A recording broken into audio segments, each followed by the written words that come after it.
Hey guys, sorry to be away for so long. I had a ton of fun at BabsCon. I got to meet with fellow fans, ask some questions of the writing staff, and my mind went all the wrong places while playing Cards Against Ponies. I also got to talk with a lot of fans about that age-old question, who's your favorite princess? And while it's completely subjective, my favorite is...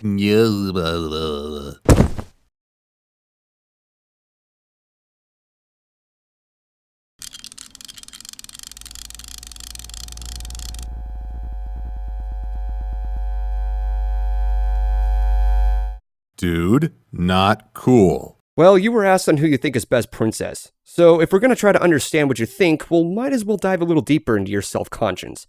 Besides, I've wanted to think deeper myself about Luna. She's, my favorite princess. So you want to talk about for whom the Sweetie Belle toils while traversing my subconscious? That, and maybe figure out how you come up with reviews. Okay, it's your psyche on the line. Let's start with my ego. I am awesomeness incarnate. Well, this ought to be good.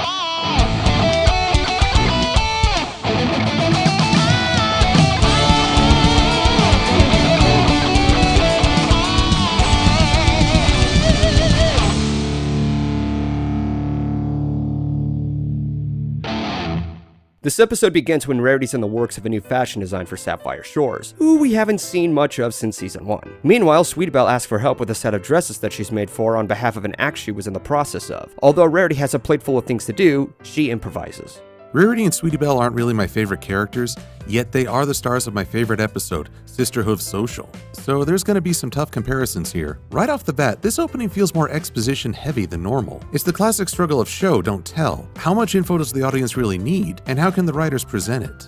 And you know it's sad when the chemistry of Rarity and Sweetie Belle are better than Apple Bloom and Applejack. I mean, they're supposed to resemble family. I think the reason Sweetie Belle and Rarity are a more believable sister set is that they're not as perfectly matched. Rarity is ambitious and focused on her work, while Sweetie is energetic and, well, sometimes destructive. They trip over one another often and aren't afraid to pull some tricks to get what they want. I think a lot of siblings will see more of themselves in Rarity and Sweetie Belle than they would Applejack and Apple Bloom. So anyway, Sweetie Belle and her friends perform their act with very well-designed dresses, but only result in having the crowd enjoy the show because of that, and that alone. Forsooth and anon, I cometh forthwith and post-haste with glad tidings, m'ladies. Jeez, I haven't seen a writer, producer, actor that hammy since... You are tearing me apart, Lisa! Was that? My Social Insecurity. I don't know why it looks like that one dude. I guess you could say that was a funny story.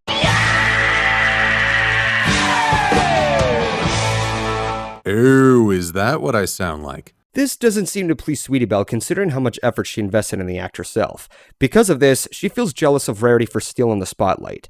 Kinda understand your frustration there, Sweetie Belle. She heads back to Rarity and yells at her about the dresses, despite the fact that Sweetie Belle asked for help in the first place. Now, here's the biggest misstep for me. Sweetie Belle rants about Rarity's insistence on just the right shade of red. Sweetie Belle, get me some red ribbon. No, that's not red, that's cherry. No, that's not red, that's cinnamon. For Pete's sake, it's all red. Which means that Sweetie went into this setup with some emotional baggage. That was something the audience needed to see and experience with the character so we could have some sympathy for her frustration. As it is, Sweetie Belle can come across as selfish, ignorant of Rarity's hard work. Yeah, she doesn't really seem to clarify her issue with Rarity very well. Because of this, it can be a little hard for the audience to understand Sweetie Belle's issues. I guess that her anger got to her so much that she couldn't be clear. I don't know. Although she could just be ticked off that none of the CMC sisters came to the play because they were helping Rarity pack up. And despite inviting their friends, all we see are adults at the after party, and Spike. Aw, cheer up! The show is great! I'll get you some punch. Whoa, Spike was helpful and likable? Have we started the dream sequence already? By that, you mean we're seeing what we want the writers to actually do? Like put Spike in a better position instead of treating him like a pile of garbage? Of course! Why do they have to beat up on the one male character in the show? It's such a... Sorry about that. Inner rage. It's not very big. Yep, rage is usually impotent.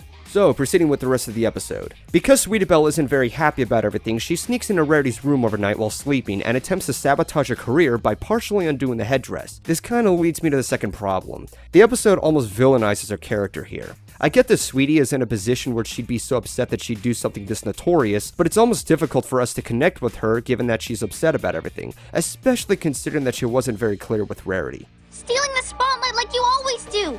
It's my 5th birthday party all over again. I'm sure that will have no meaning later on. It seems that Sweetie Belle's frustrations follow her into her dreams, where even an awards ceremony gets ruined by her sister. Yet now's the time for a little perspective as a familiar voice sets hundreds of fans a-squealing. Yep, I know that voice! Oh my god, it's Luna! Luna! Best princess ever! Wait, you're a Luna fan? Yep, inner fanboy's a pain to keep in check. Princess Luna receives a lot more attention in the fandom, including myself, because she was in a position where she was much more flawed that we could connect with. Characters who are deep in conflict or struggle is one of the more effective traits that gets the audience's attention. She was seen a few times more in Season 2, including her own episode, Luna Eclipse, and that's not even enough. Truth be told, Lauren Faust originally intended to have more episodes with Luna during Season 1, but Hasbro rejected it, implying that she was more of a villain and was considered too inappropriate for younger viewers. Yeah, you say that right after the end of the pilot episodes, guys. Now, to be fair, Celestia does have her own share of insight. For the most part, yes, she's a mentor of Twilight, but compared to Princess Twilight Sparkle, she has become more regretful of banishing her sister later on, based on what she had to do. But given how many years have gone by for the fandom, it's still geared towards what people want to see on Luna. And absence may have a lot to do with that. Not seeing Luna for a whole season gave rise to fan speculation, creating things like Gamer Luna and Woona. Yet even in the context of the show, Princess Luna is probably the most approachable. I think Cadence was intended to be the younger princess that girls could identify with, yet, like Celestia, she seems disconnected from her subjects. The only time we've seen her really interact with ponies is when they celebrate her. Luna's the only one of the big three to try and interact with her subjects on a personal level, with mixed results. And with her mentoring both Scootaloo and Sweetie Belle, she's shown a greater openness than Celestia, whose character is still limited to her relationship with Twilight. And what a mentorship it is as Luna grants Sweetie Belle views of past, present, and possible future. Tonight you will be haunted by 3 ghosts! And they're all me. Hi. And so we're taken down to the Christmas Carol formula where Sweetie Belle is shown through many different viewpoints of her past issues with Rarity, or specifically her 5th birthday party. She attempted to make a grand entrance in front of the kids when she saw that Rarity was holding the many birthday toys. Who needs a birthday girl when you've got the birthday girl's amazing big sister? Wow, that's totally not gonna tear a wound in her now, is it? This is a great example of showing and not just telling.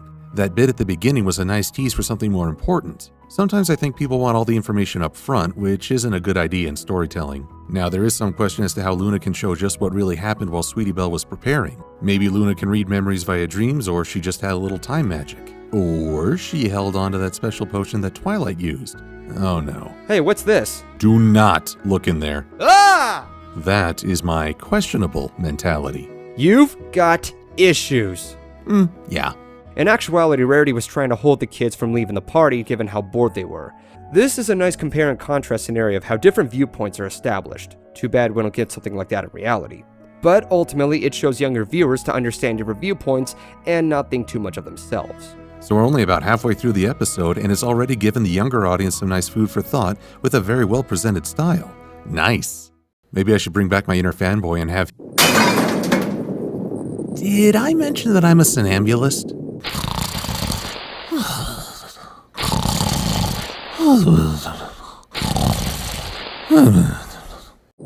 You might want to wake up now.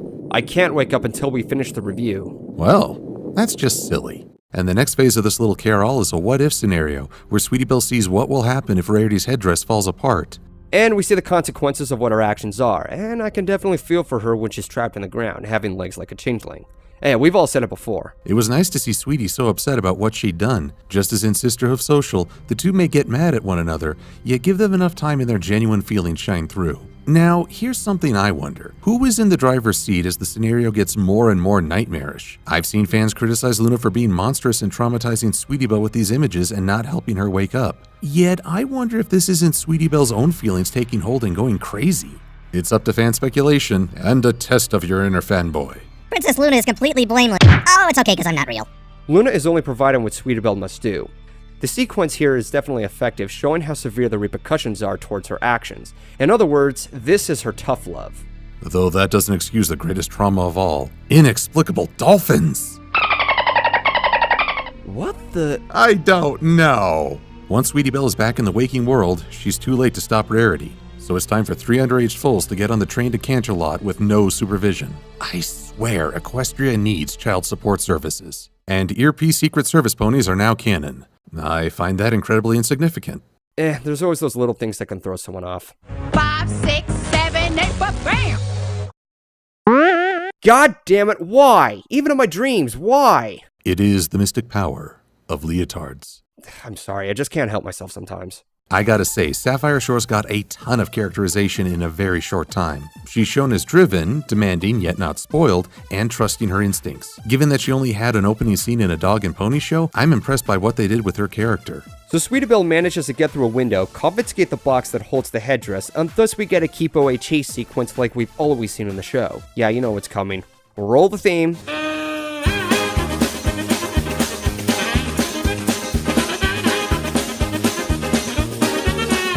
And hi, Princess Luna, who's in Sapphire Shore's home for no reason. That's only a little creepy. Luna confirms that this is indeed reality, and she's here to help Sweetie Belle make things right. Again, this is a much more personable approach than her sister. While Celestia's hooves-off approach does have benefits, I enjoy seeing the contrast. And we find out as Sweetie Belle fesses up that dolphins are Sapphire Shore's lucky animal, which she always sees in her dreams. This dispels her doubts, and Rarity gets to keep her most prominent client. Personally, I'm just glad that the dream images had a porpoise. And that's For Whom the Sweetie Belle Toils. What now?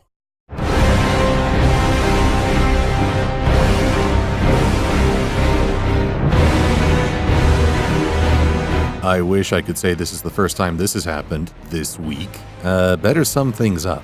This episode carries a few hiccups here and there, and it has a few missteps in parts of the narrative, but not as effectively disengaging as one would make it out to be. It's basically mixing up Sleepless in Ponyville with A Christmas Carol. It does have Luna, and her screen time here is a lot more active than in Sleepless in Ponyville, but it almost feels like a copy and paste. I also wasn't as impressed with the dream sequences as I was with the subtle wave effects in Sleepless in Ponyville, and the dream sequences in this episode wasn't bad. In fact, putting aside its shortcomings, it does what it needs to do to get Sweetie Belle's tour of self-consciousness across.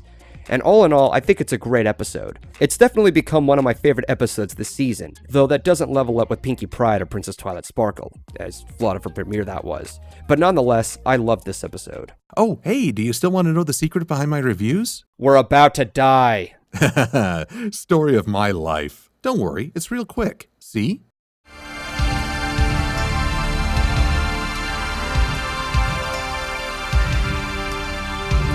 Mister, are you a Pegasus? Oh my gosh, that's so cool. You've got wings and everything. And oh my gosh, you're a pony. I'm only half a pony, but it's a really cool half. But it's the part that does all the pooing. Who is he? My inner child. You know, that part of every fan that finds some delight in the show. Because really, that's where I get most of my inspiration. Just having fun and watching the show without worry. Teenage Mutant Ninja Turtles. Also, I keep him as far away from Michael Bay movies as possible. I can't blame you on that one.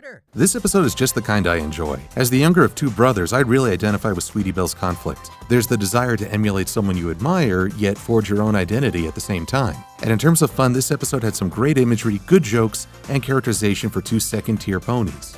There are a lot of similarities to Luna's interaction with Scootaloo, and that can be a detraction. Yet I really enjoy how Luna is reaching out to her subjects and using her own experience as a teaching method. She may not get the most screen time, but she still stands out as my favorite princess. This episode might not be on the same level as Sisterhood of Social, but I can say this was a fun episode for me and my inner child. And with that, I think it's time that we wake up! Well, Silver, it's been nice reviewing with you. Now we better get moving. Now, normally I'd be looking at another trip to the hereafter, but thanks to the support of my Patreon viewers.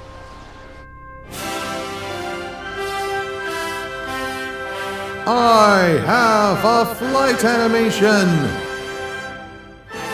Into the wild blue I soar.